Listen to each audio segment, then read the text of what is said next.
말편을 봉독합니다. 여호와를 경외하며 그의 길을 걷는 자마다 복이 있도다. 내가 내 손이 수고한 대로 먹을 것이라. 내가 복되고 형통하리로다. 내 집 안방에 있는 내 아내는 결실한 포도나무 같으며 내 식탁에 둘러앉는 자식들은 어린 감람나무 같으리로다. 여호와를 경외하는 자는 이같이 복을 얻으리로다. 여호와께서 시온에서 내게 복을 주실지어다. 너는 평생에 예루살렘의 번영을 보며 내 자식의 자식을 볼지어다. 이스라엘에게 평강이 있을지로다. 이 세상에서 행복한 가정보다 더 귀한 것은 없습니다. 가정이 행복하면 사회가 행복합니다. 가정이 불행하면 사회가 불행합니다. 가정이 행복하면 개인이 행복한 것입니다.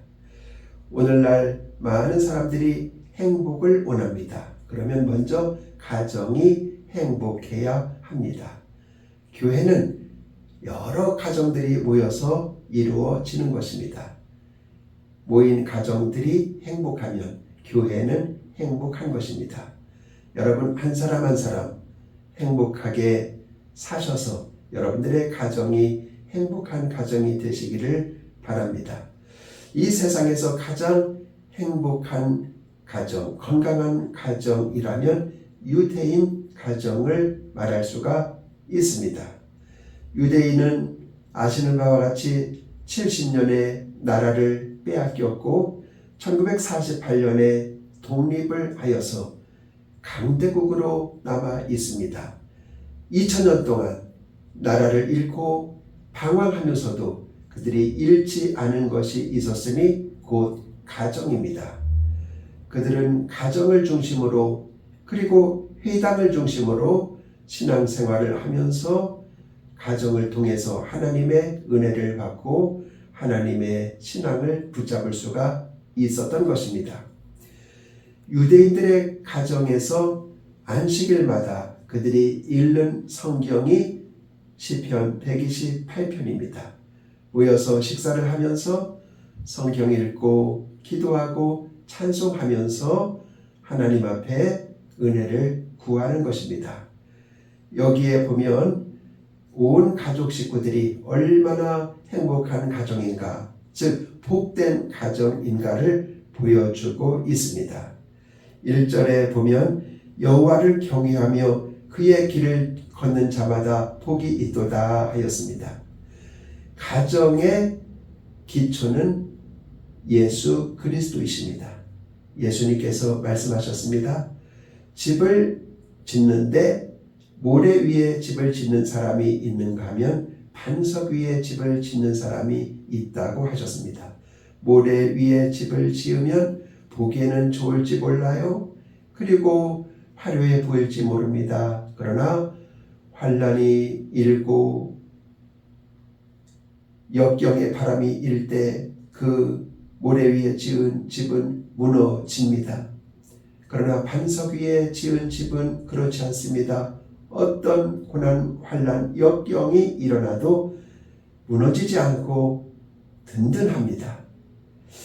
여러분, 여기서 말하는 집은 오늘날 가정을 말하는 것입니다. 가정에는 모래 위에 집을 짓는 가정들이 많습니다. 가령 돈 위에 집을 짓는 가정은 모래 위에 집을 짓는 가정입니다. 명예 위에 집을 짓는 가정은 모래 위에 지은 가정입니다. 지금은 그것이 안전하다고 볼지 모릅니다. 그러나 돈이 없어지면 그 가정은 와르르 무너집니다. 그러나 반석 위에 지은 집은 무엇을 가리킵니까? 예수님이 기초가 되어 있는 가정인 것입니다. 예수님의 말씀이 기초가 되어 있는 가정인 것입니다. 우리가 집이나 가정을 건설할 때 가장 중요한 것은 바로 기초인 것입니다. 기초를 잘 닦으면 그 집은 건강합니다. 든든합니다. 무너지지 않습니다. 그래서 기초가 예수님이고 하나님이고 하나님의 말씀일 때 그 가정은 건강한 가정이고 튼튼한 가정이고 행복한 가정이라고 볼 수가 있습니다. 여러분들의 가정의 기초는 무엇입니까? 여러분 가정의 중심은 무엇입니까? 하나님이시기를 바랍니다. 예수님이시기를 바랍니다. 하나님의 말씀이 되어야 하겠습니다. 이렇게 하나님의 말씀이 기초가 되고 예수님이 반석이 되면 그 가정은 아주 기초공사를 잘한 가정이라고 볼 수가 있습니다. 그리고 또 복된 가정은 어떤 가정입니까? 내가 내 손이 수고한 대로 먹을 것이다 그랬습니다. 가장된 남편 여러분 잘 들으시기를 바랍니다. 일이라고 하는 것은 노동이라고 하는 것은 하나님의 축복입니다. 태초에 천지만물을 하나님이 만드시고 그리고 사람을 만드십니다. 에덴 동산에 두십니다. 그리고 그들에게 일을 주십니다. 에덴 동산을 기경하라는 것입니다. 에덴 동산을 지키라는 것입니다. 그러므로 일은 하나님께서 주신 축복입니다. 일하는 것이 즐겁고 일하는 것이 보람된 것은 하나님의 축복입니다. 여기서 우리는 일이 좋아야 됩니다. 일이 나쁘면 여러분 능률이 오르지 않을 뿐만 아니라 본인에게도 손해가 됩니다. 그래서 우리는 자기가 좋아하는 일을 해야만 합니다. 그리고 그 일이 보람돼야 됩니다. 하나님께 영광이 되고 사람들에게 유익을 주고 보람된 일을 해야만 합니다. 내가 아무리 좋아한다 할지라도 다른 사람들에게 피해를 주는 일이라면 그것은 좋은 일이 아닙니다. 그만두어야 합니다. 일을 하되 기쁨으로 감사함으로 즐거움으로 할 것입니다. 그럴 때 우리에게도 유익이 되지만 함께 일하는 사람에게도 도움이 될 것입니다.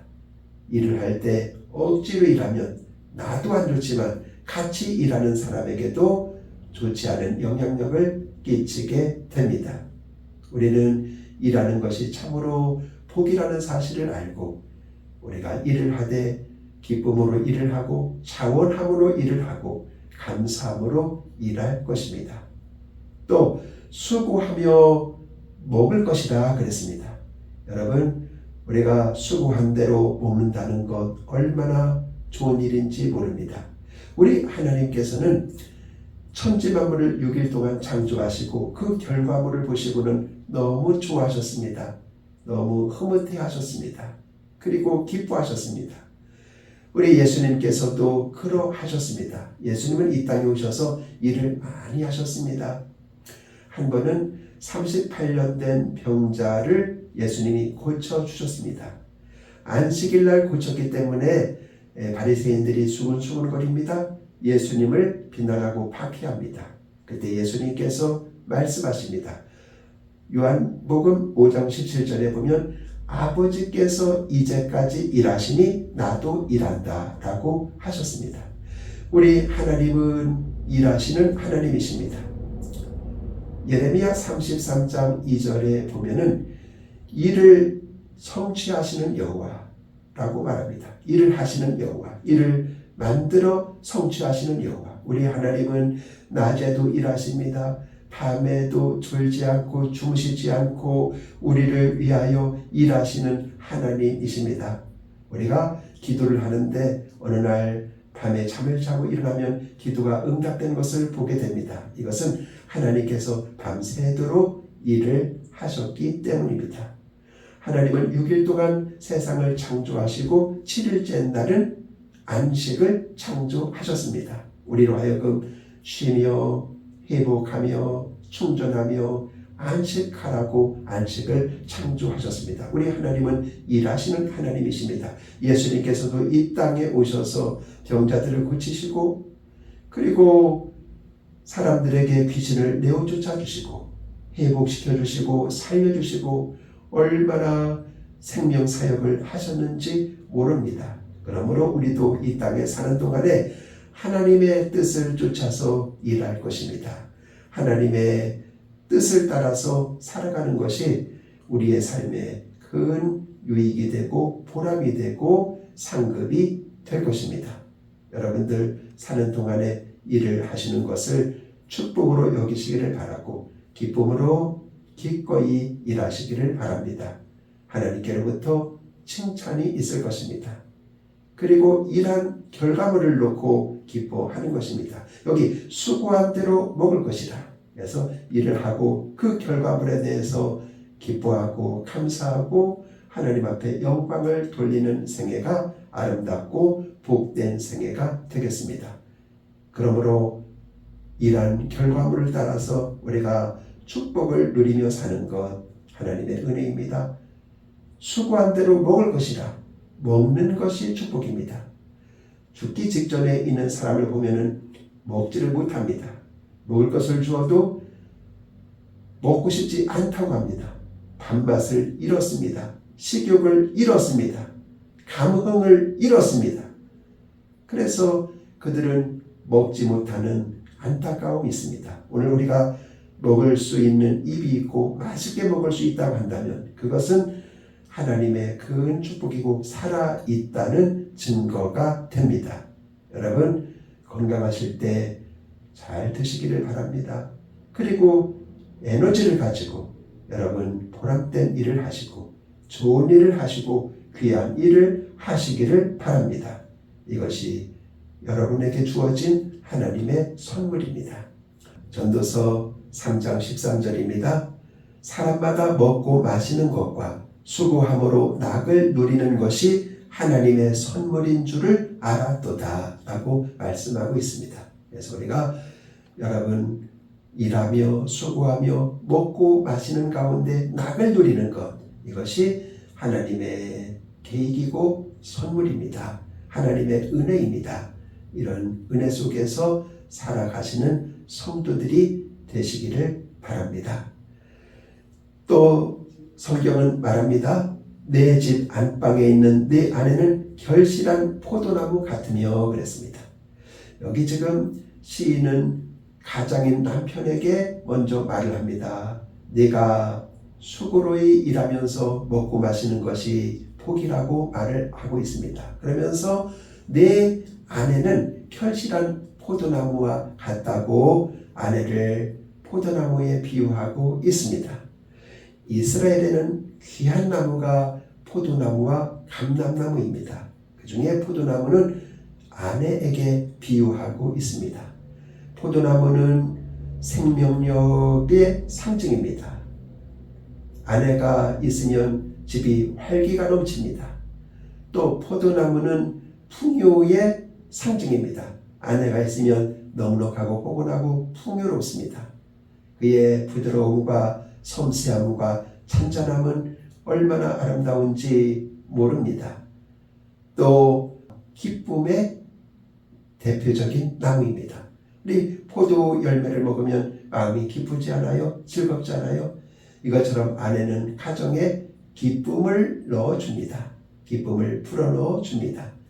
이것이 바로 복된 가정의 모습입니다. 하나님께서 세상을 지으신 다음에 가정을 만드셨습니다. 가정을 만드신 분은 하나님이십니다. 가정을 만드실 때 한 남자와 한 여자를 결합하셔서 가정을 만드셨습니다. 그러므로 가정의 가장 중요한 관계는 부부 관계입니다.